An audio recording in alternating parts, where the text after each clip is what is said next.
Doris, this one is for you. I knew I was different from really young.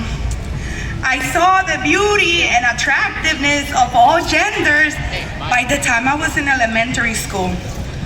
By the time I was 10, I knew what it meant to be gay, and it made sense to me. I came out to myself at 13. At 16, an adult disclosed my identity to my mom. Privilege of me to have a parent who didn't physically abuse me when coming out.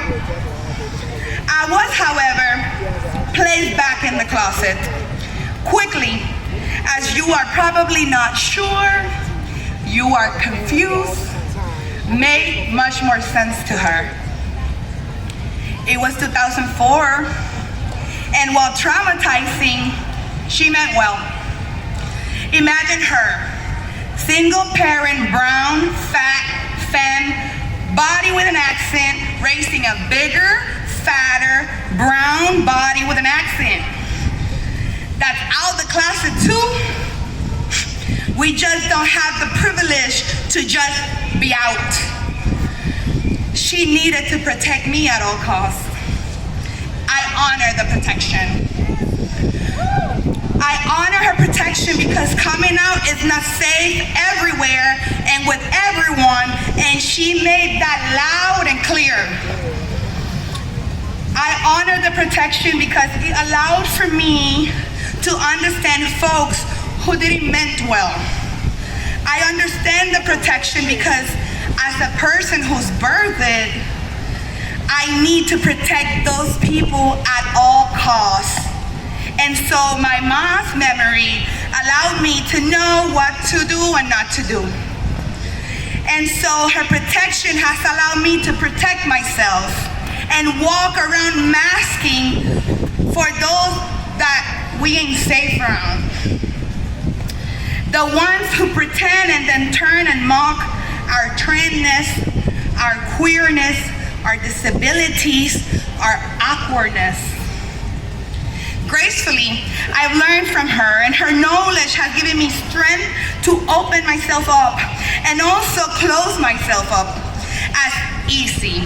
For the work and the knowledge of marginalized folks like me is often misused, taken, co-opted, misquoted, dismissed. And so it's important for me to remember that it's not always safe to come out. It's my second Pride, y'all. Second time I ever attended a Pride. That's right, this 34-year-old bucha, machua, confused being had only been to one more Pride.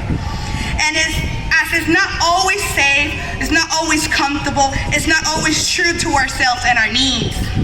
Navigating this world as a non-binary working class Boricua millennial is no walk in the park. It's a daily battle of walking in and out of closets, if that can even be called the closet, because some of us have navigated, been hidden in smaller compartments in the house.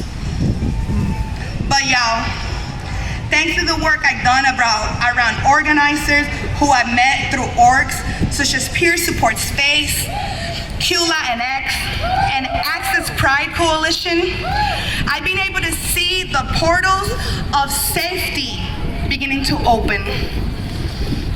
Many of you here today might not fully understand the rhetorics of this speech, and that's where your privilege lays. May your portals be open to provide opening of portals to others. May your portals allow you to position yourself in a way of humility and relocation of assets. May your portals permit yourself silence, knowledge, and closed door achievements. May all Black, brown, indigenous, racialized, trans women, trans men, and non-binary people be provided with the just and true fair compensation of their time and their knowledge, as this creates protection for many of us.